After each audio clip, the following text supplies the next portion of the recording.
Okay, hello everyone.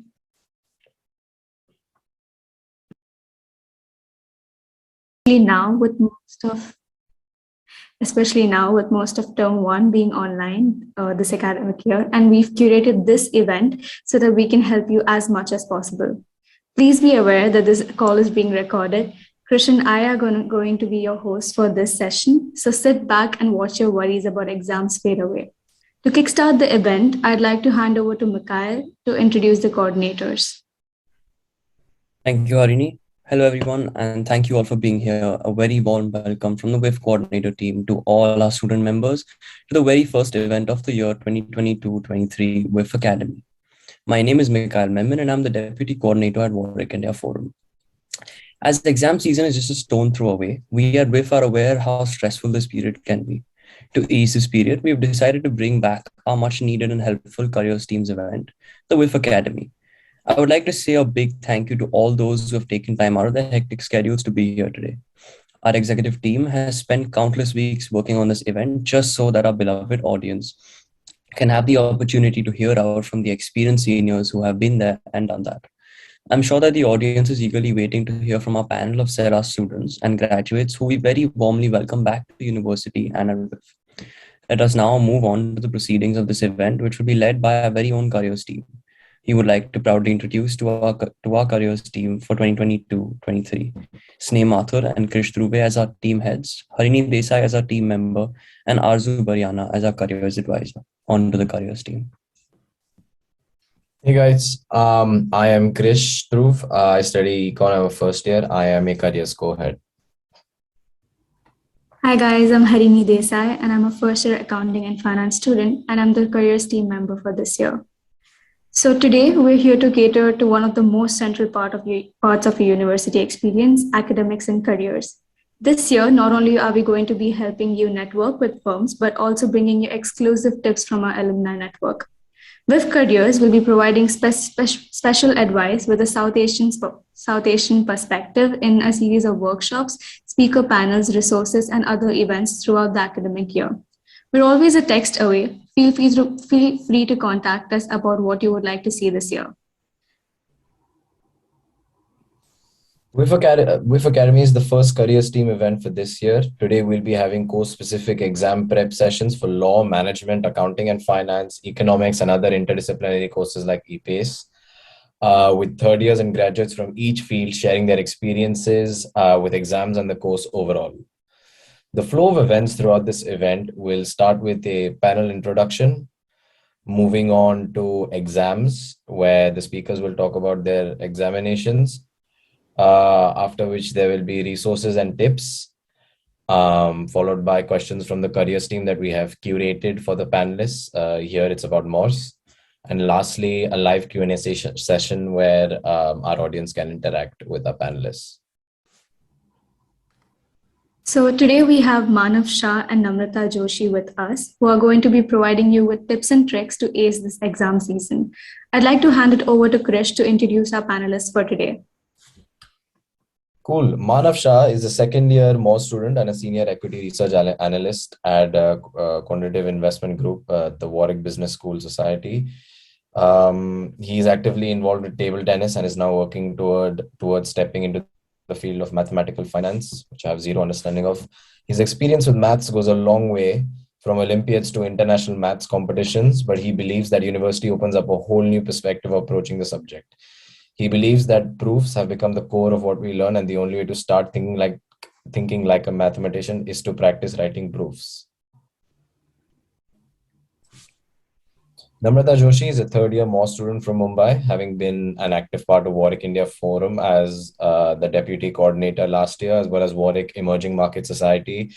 She has aimed to strike a balance between extracurricular and academic commitments all through her university life.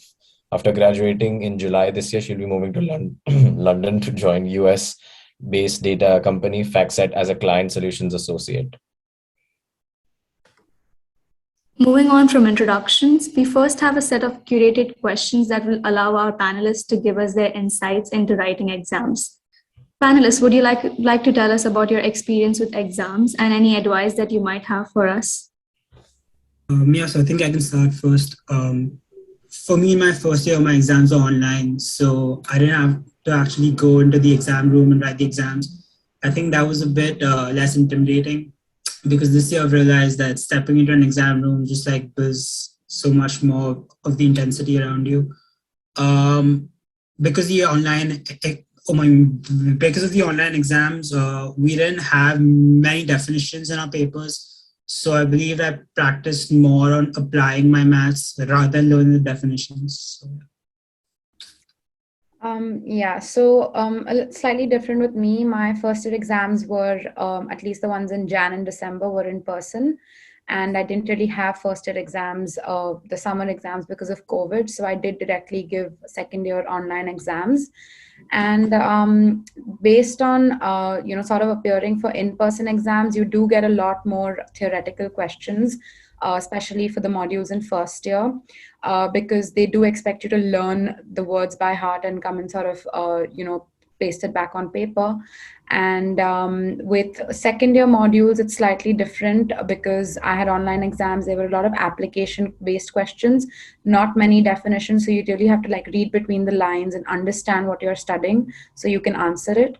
And yeah, I think the main thing, especially with stats modules, is being thorough with the content and then figuring out how and what you should apply in different parts of the question. Thank you for that. We would now like to move on to resources and tips. So could you please give us an overview of sort of resources and tips that you've accumulated throughout your 2 to 3 years studying MORSE, everything from your favorite study spot to strategies for specific modules and more.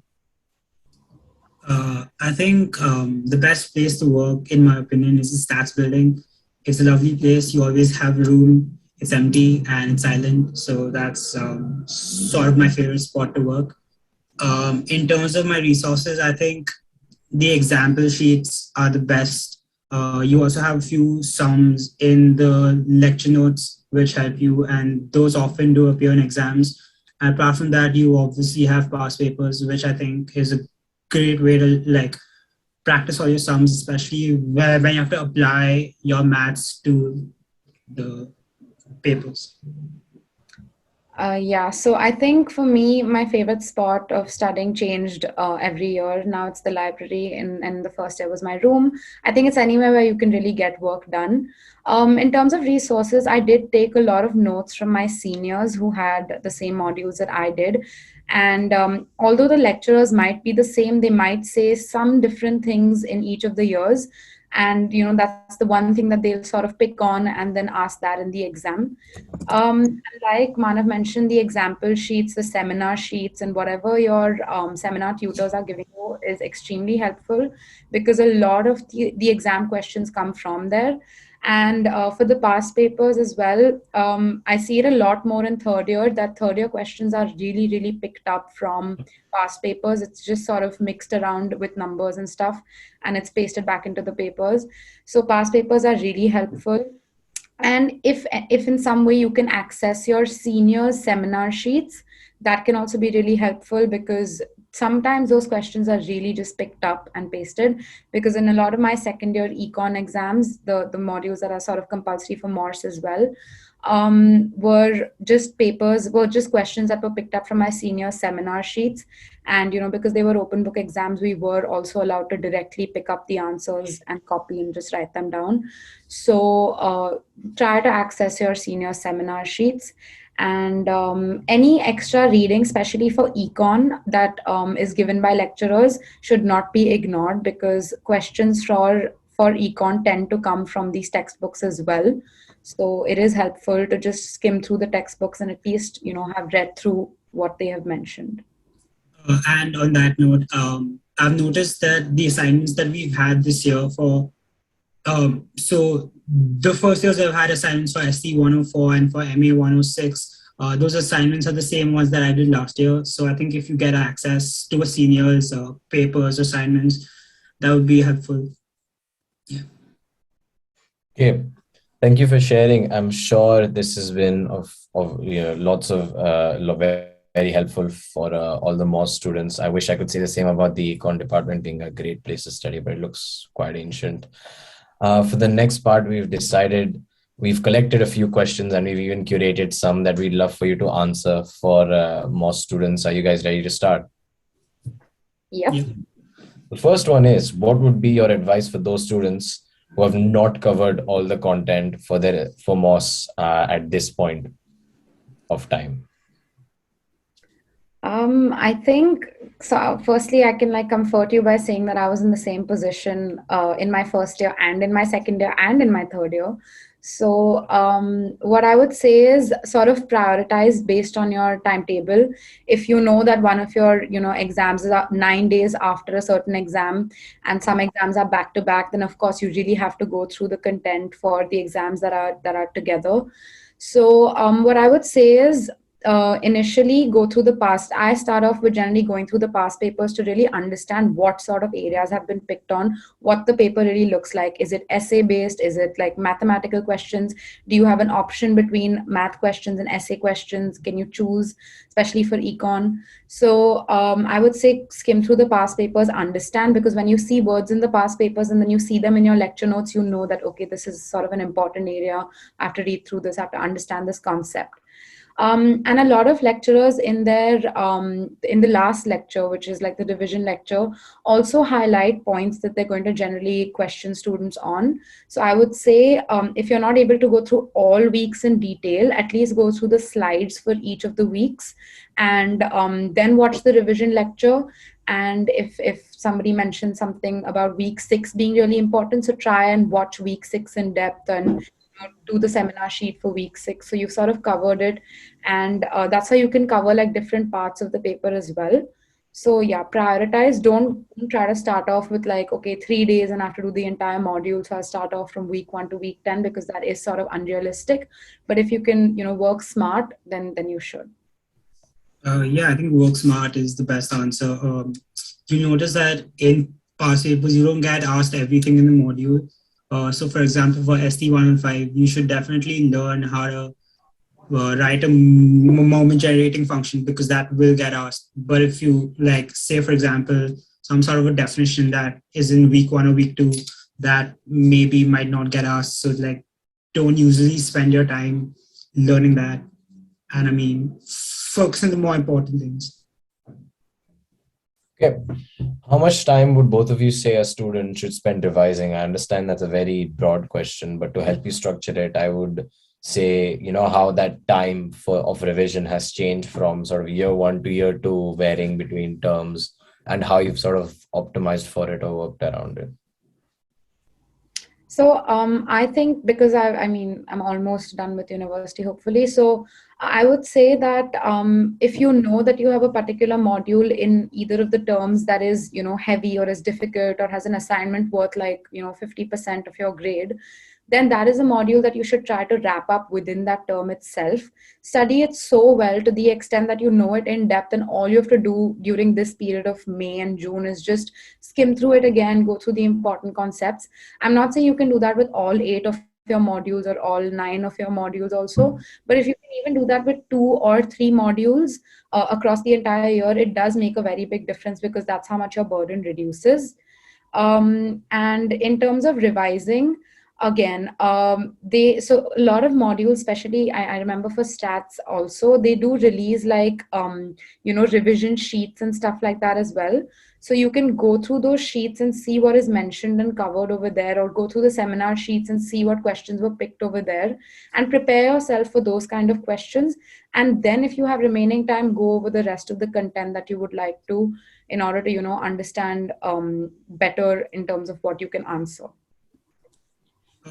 Yeah, and I think also there's no specific time that you should assign to working. You could be done with the module in a week, or you could be done 15 days. But as long as you go through the past papers and the example sheets and the lecture notes, you're fine. So just work however it suits you, but just make sure that you do the past papers, lecture notes, and example sheets. Perfect. So the next question is, how did you personally deal with stress while preparing for exams? Other than crying, I think one of the good ways to deal with stress is to also take regular breaks. And a lot of people may not agree, but what I tend to do is I don't study an entire module at one go. I'm not the kind of person who can pick up a stats module and say, okay, 5 days and I would have finished all 10 weeks. I tend to do like 2 weeks of a module per day and then maybe mix it with another module.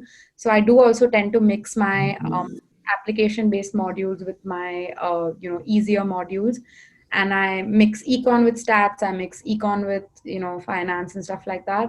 I'm not going to say it works for everyone. It has worked for me because I feel like I can't do one module at a stretch. But I would say, yeah, taking breaks. And also a really like important thing that one of my seniors told me was, don't finish the module and then do 5 seminar sheets together. If you finish the first 2 weeks, attempt the first 2 weeks, the seminar sheet for the first 2 weeks right after that module, so that you've solved it knowing what you've just studied and made a note of it. So when you go through it again, not only do you remember what week it was from, so if you really have to refer back, you know where to look for it, but you also remember that you had studied it across a certain number of days and you did different things. I just feel like it really helps out. And this was one of the tips my senior had given me. So I think that's how I would deal with stress, is just relaxing, like trying to calm myself down and like breaking things down and making it easier. Yeah. For me, I just like to plan my day. So if I know that I've done the work that I need to do for the day, I don't need to stress. So if you can break down your schedule and like see that, oh, I mean, okay, on this day I'll do this week this module, and then I'm done for the day. So I mean, that just helps me not stress out too much. Yeah, I think like making a timetable also really helps. And I mean, making the timetable is of course the easy part. Sticking to it is what gets difficult. But I think small rewards are also really important. You finish off something and then you're like, okay, my favorite TV show. So I think doing that is important. Yeah. Thank you for your answers. That was really insightful. The next question is, how did you balance your time between extracurriculars and academics? I think balancing really comes in terms of what you want to prioritize at the moment. Of course, studies are important all throughout, but if you know that like for example, when I was in WIF last year, I knew that the forum was coming up, but I also knew I had 2 assignments due.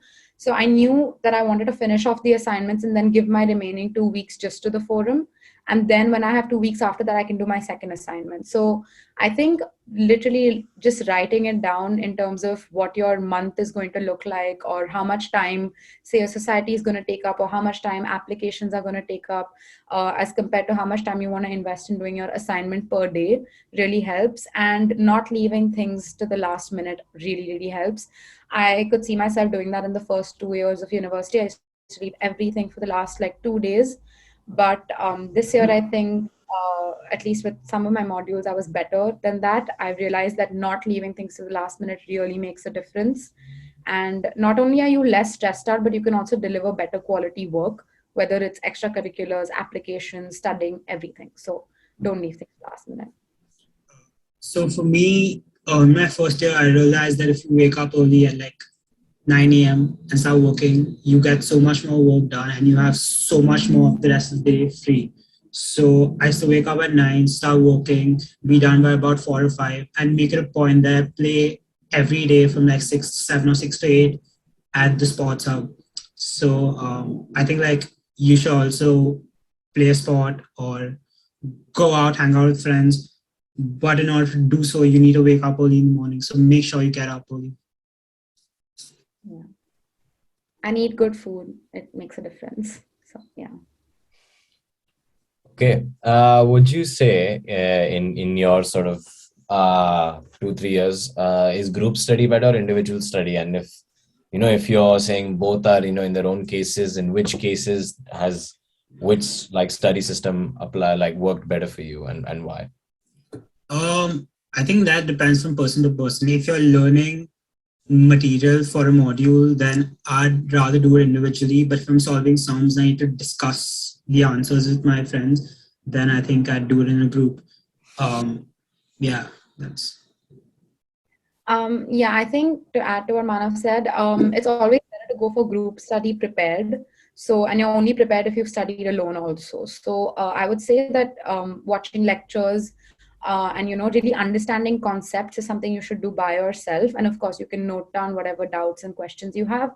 And then when you sit down with a group of 5 or 6 people, you A, get your doubts cleared, and B, sit down together and solve the seminar sheets, because you might know something that the other person might not know, and vice versa. You all might have different, sort of ways to analyze a problem and then go about solving it as well.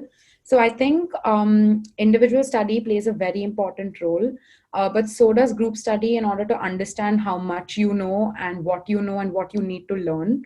So yeah, I think both are important. I would say stats modules, studying on your own, very important. Solving with other people, even more important.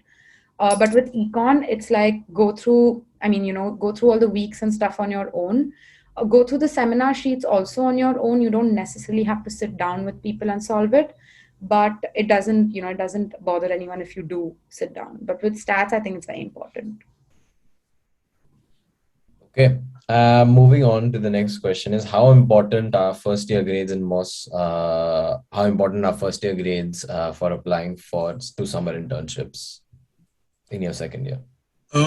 If I'm being very, very honest, they aren't important at all. But that doesn't mean you don't work for your first year exams, because if you want to apply for masters, your first year exams count, and you only get into a good school if you have a first. So though they aren't important for applying for summer internships, if you want to do a master's in stats and maths, anything, then you need to have good first year grades. Yeah, also I think with applying to summer internships, initially, like during the application process, they don't directly ask you for your mark sheets or anything like that. They always ask you for your predicted grade, and you can always say predicted first. But when you tend to give ACs, or when you tend to reach like the last round of applications, don't be surprised if they do ask for like a screenshot of your tabula or anything like that, because that does have your year's performance noted there. Also, they can always ask your personal tutor for a recommendation also, and in that also he might have to mention your grades. So it's not like you can go with a very bad grade and say no, I'm still going to get an internship. You should obviously try to maintain your grades as high as possible, but obviously it's not the only thing that matters when you're trying to get a job. There are many other aspects to it. Also, since you brought up personal tutors and summer internships, I recommend going to your personal tutor for a summer internship if you don't have one in normal firm, because they tend to have a lot of research opportunities, which I think more students will find helpful.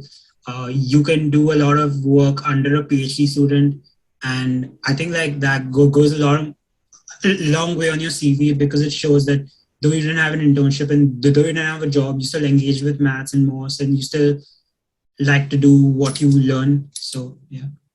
Yeah. Okay, so for the next question, could you walk us through an in-person examination experience at Warwick? I mean, I can remember my first year examinations, not really my second, but yeah, so I think basic things like being there on time, don't try to study too much like last minute, don't like constantly read things before you enter the room and stuff like that. Go with a calm mind. Carry everything. Calculators were permitted, carry them as well, carry water. Be there on time. One thing that helps, don't talk to other people before or after the exam, like in terms of discussing what you've studied, how much do you know, are you prepared, because there are people who say they haven't done anything and end up getting a first, and that just hurts. So it's better you sort of don't talk to people, or you talk about completely different things.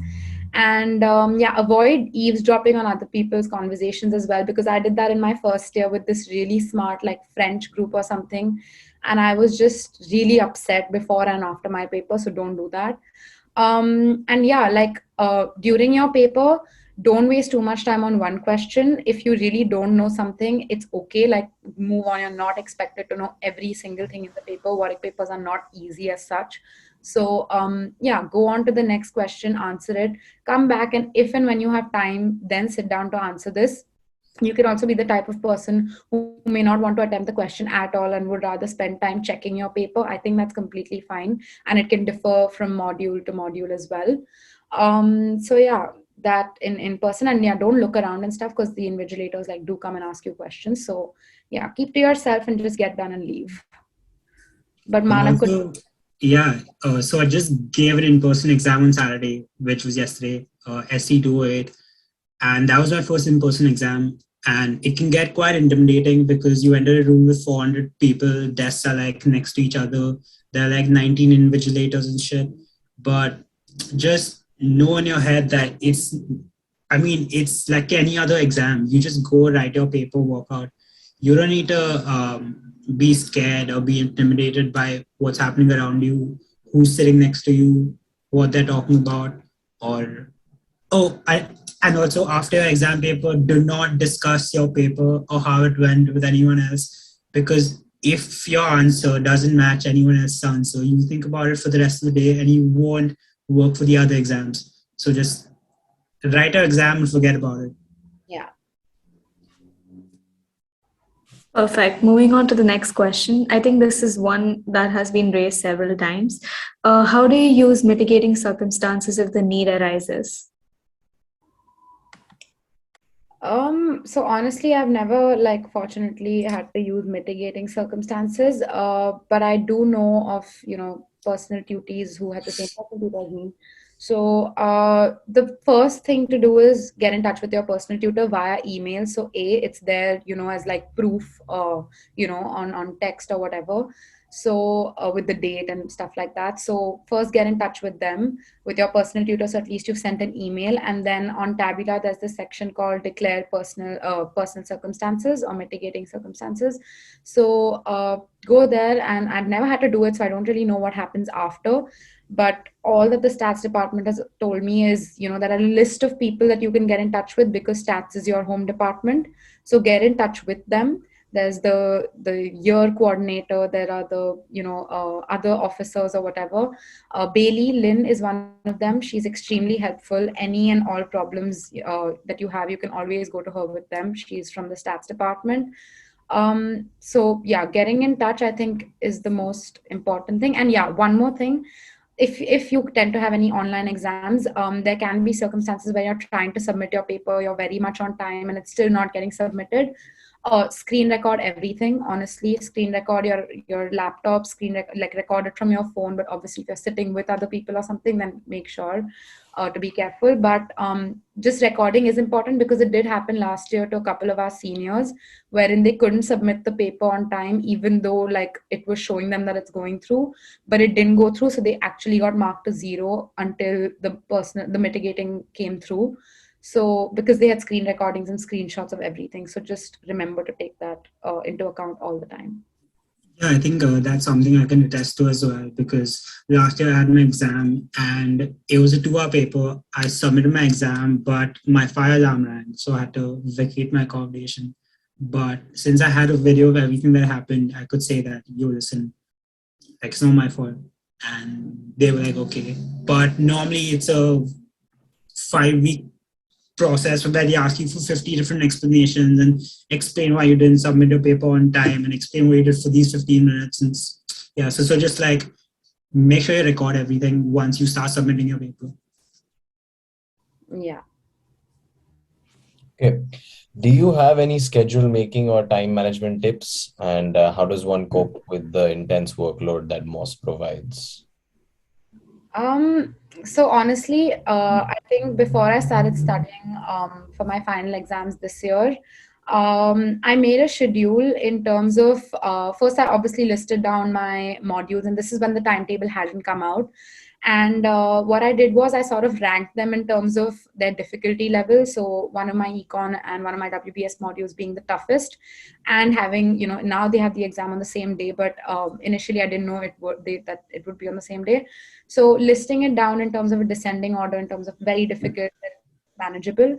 So once you've listed that down, then you sort of go through. What I tend to do is in each of my books for the modules, I make like a grid of week 1, week 2, week 3, seminar, lecture, live lecture, asynchronous recording and stuff like that. And I see how much I've already finished. So if I have already finished, I don't invest too much of my time redoing all of it to remember whatever I studied. I would probably spend about, if I've done 3 weeks already, spend about 2 hours going over all 3 weeks together, like to the extent where I can really answer even an exam question based on these weeks. So preparing myself like that. And like I mentioned, I don't study one entire module together. So I split my entire 1 month up into different sections in terms of finishing off half of this and half of that, and then finishing the remaining half later on. And yeah, that's how I go about it in terms of following my timetable. And yeah, like Manav mentioned earlier, if you have a sort of goal for the day, if you even arrived at that goal and it fits into the rest of your timetable well, then you're at good pace. You can really keep on doing things. So yeah, it's important to live up to what you have set for yourself. And yeah, one trick that really helps is like making your wallpaper your timetable, because when you keep looking at it, it keeps reminding you how much you have to study, and it really helps. Like I didn't think it would, but it reminds you of how much work you have to get done, and it actually gets done. So yeah. Yeah, and also while making your timetable, don't be overly ambitious because that'll just not help you. You won't end up doing anything. And don't be like too loose with the timetable. Just make sure that you work at the pace that you decide to work at. Yeah, I think that's all of that. And you should keep like buffer days. I think that's also very important, where you can't do like 5 weeks of one module, 5 weeks of another, 5 weeks of another.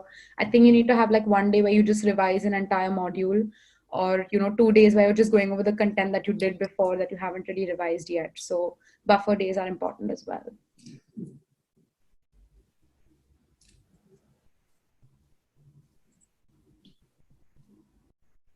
Okay, what type of referencing should I use and how detailed should it be in an exam?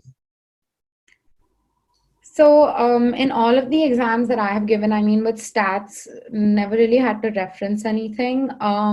With econ, if you really sort of, picked up an answer that's come directly from a seminar sheet or something like that, especially with exams being like online for econ at least, what I did last year was with the essay-based questions, which are like 15 marks or 20 marks, which is a short answer, and you've picked it up from another week of a module or something, you should just write like refer to week 6. I just wrote that much last year because that's not like the formal referencing, because it's not an essay answer as such, it's a short answer, but you want to let the lecturer know where you really found it because it's an open book exam. You can write like week 6 seminar, week 6 live lecture, because I did that in my exams last time. There was no problem as such. And I haven't really ever given an essay based exam, like an exam which is completely, which is just an essay and you have to sort of reference it properly. So I don't think I'm like the best person to answer that. I think by referencing, you mean naming lemmas or something. So if you're writing, say, for example, they ask you show that function f is regulated, and you say that because f is a continuous function, it is automatically regulated. That's actually true, but it's a Riemann lemma. So by referencing, if you mean stating the name of the lemma, I don't think it's that important. But if you can, it's good for you. Like that'll definitely get you a mark. But if you don't write, this is Riemann's lemma, and or by Riemann's lemma, this is true. And if you just write if f is continuous, then it's automatically regulated. That should give you a mark as well. So. Oh yeah, about stats referencing last year, I don't really remember like referencing anything as such. But yeah, there were many instances where we used to just write from week 6 or from week 7 notes and something like that. And we really never, I mean, the marks were good, so I'm guessing we never really faced a problem. Perfect. Thank you so much. Next, we'll move on to the course-specific questions. Sorry. How would you advise one to prepare for ST115, which is Intro to Probability, given the number of proofs and computation-based questions? Honestly, I didn't really give the exam for this module because I got lucky in my first year. But I remember my seniors who gave their exam on this module made use of flashcards. So you write down the different proofs and different, whatever's mentioned by the lecturer on flashcards, and on a daily basis, you sort of try to go through it. And it should, to some extent, help you remember. Again, I haven't really given an exam for this, so I'm not sure, but maybe Manav can tell you. I think the key to acing proofs is not logic, but it's practice. If you write the epsilon delta proofs multiple times, you start to remember it, and you also understand the intuition behind it.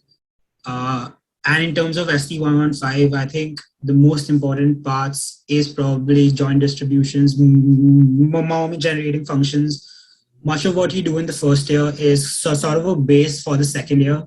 So I think, you should focus more on the epsilon delta proofs, showing that a function is continuous and sort of like that stuff. Perfect. Moving on to the next one. How would you advise one to go about ST104, which is the Statistical Lab 1 hour-based module, given that students are programming for the first time? Very honestly, if you don't know how to program, it's fine. In the exam, they don't ask you to use R and write a code. They just ask you to look at a code and see what's wrong with it.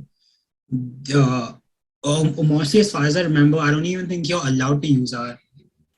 Because I had my exam online. If I can look at a past paper right now, yeah, you're not allowed to use R.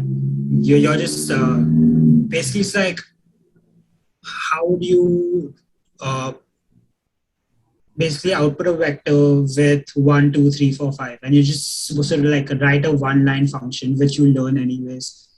It's not a big deal. You don't need to know how to code or don't need to know how to program. If you're scared of any syntax errors, just don't be, because it's more logic based than R based.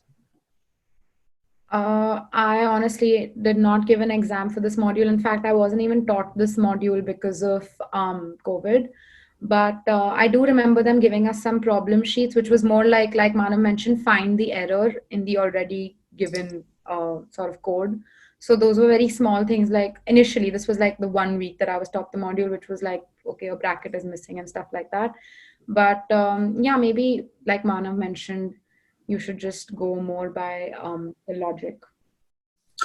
The way they make their module is so that they have 2 assignments worth 15% each, and there you actually need to learn how to code because you need to use R, make a function, make a plot, etc. But in the actual exam, you just need to know what's wrong with the code, or like how to read this plot, and like what does this plot mean, and like what's, yeah. So I don't think the exam should be that much of an issue if you don't know how to code, or if it's your first time using R. Perfect. So the next question is, how do module choices in the third year impact future opportunities?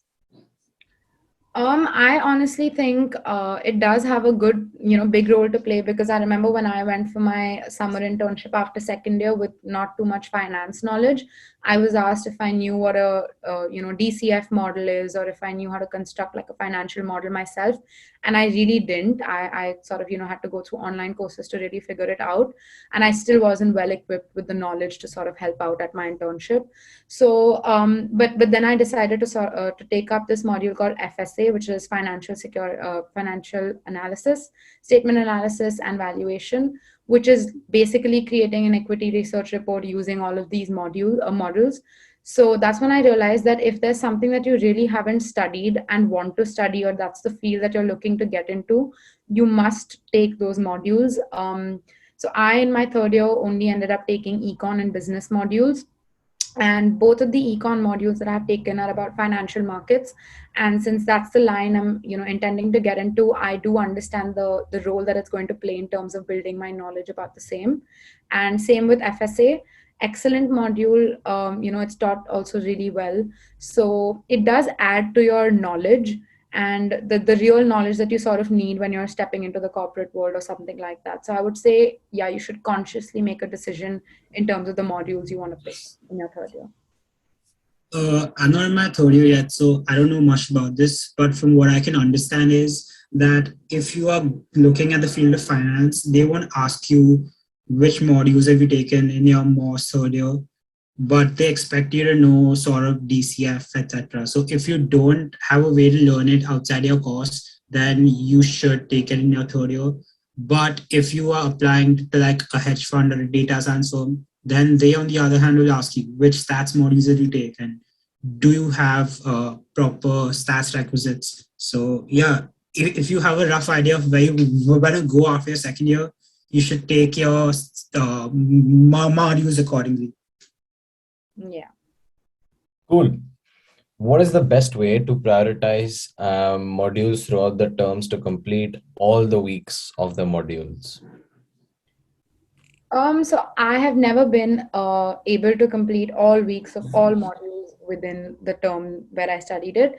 But what I would say is, if you know that there's a module which is 100% exam module, you can probably, not prioritize it as much as a module which is maybe 50% of an essay, 10% group participation or seminar participation, and then the remaining 40% as an exam. So I would say based on the weightage of these modules, you should, finish them within the term or after the term. So I generally tend to leave the 100% exam-based modules for a little later on, maybe like the spring break. But the modules which are wherein I had an essay due in Jan, which was worth 70%. So of course, that is one module that I wanted to wrap up as soon as possible. Modules where there's group work, where in your peer assessment and stuff like that even counts for 10%. It does make a difference because I had a module like the one that I submitted in Jan, got a certain amount in my essay, but I got 100% in my participation. So it took up my average grade by 4%, which makes a difference because you can move from the low to one to the high to one just like that. So I would say prioritizing based on what the requirements of the module are is very important. Again, if there's a module which you find particularly difficult or is going to require a lot of time, wherein you probably take like 3 days to do even 1 week, I think you should start doing that at the earliest so that you're well prepared by the time the exam is nearing. Okay, thank you for answering our questions, Manav and Namrata. The advice was extremely helpful. We would now like to open the stage to live questions from the audience regarding, MORSE. I request everyone who has sent questions, put them in the chat. Also raise your hand so that, we can unmute you or just pick you and you can ask them.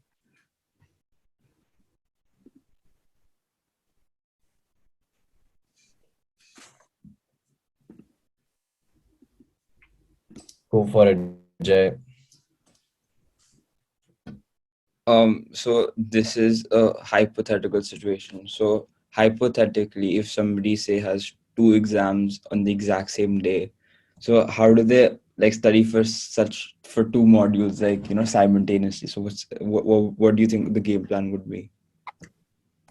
So because I'm going to be suffering from this very hypothetical situation myself this month, I think what I've really decided to do is finish off both of those modules fully. Like those are in fact the first 2 modules that I'm wrapping up. Completely prepare for those 2 modules. They happen to be 3 days after one of my other exams. So in those 3 days, I would like to, finish the econ one first because it's fixed time.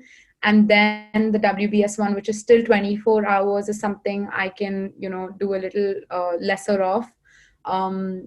So yeah, I would say wrapping up those 2 modules and not leaving even one seminar sheet for the last moment is the best thing to do. And hopefully I will be able to do that. But I can tell you more about my experience once I've lived through it. So yeah. Cool. Go for it, Viren. This is a question for Namrata. In terms of third-year modules, would you say exam-based modules are slightly more easier or essay-based modules too? Well, in terms of more so scoring and in terms of workload as well. So honestly, not. I mean, econ doesn't really offer a fully essay-based module unless you've taken the dissertation, but I did not take the dissertation module. WBS modules tend to offer the essay-based, get away with the exam thing. But that's just one module which is really offered to more students from our list A. But if you look into list B, some of those modules have prerequisites which you may not have taken earlier because they're very different modules, I would say. So there's operational research for strategic planning, 70% of an essay, 20% of group work, and 10% of participation. So that is a really good module if you want one lesser exam. It is scoring. The class size is not very big either. So you do get a lot of personalized attention from the lecturer, who is also your seminar teacher. And she will really tell you in terms of what she's looking for. And it's a very general, a very adaptive module. Like you can really write what you think and you will get a mark for it. With the other WBS modules, I didn't take any completely essay-based modules, is because I wanted FSA, because I wanted to learn really about financial statements. And the practice of operational research is sort of like a part two to operational research for strategic planning. So that worked well because it's taught on the same lines.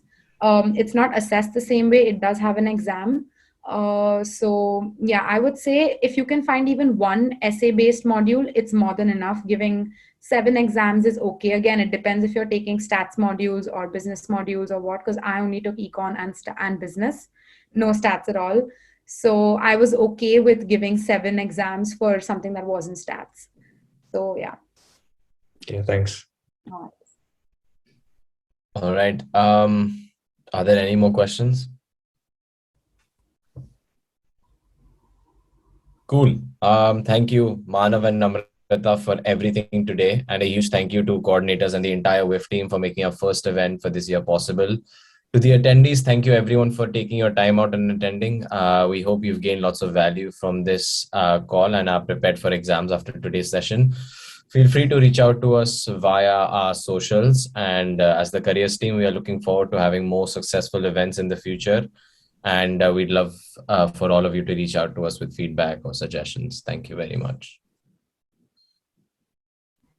Thank you so much, and all the very best. I'll also be happy to help somebody if they want to text and ask questions. So yeah, thank you. Thank you so much, and same likewise to me. All the best.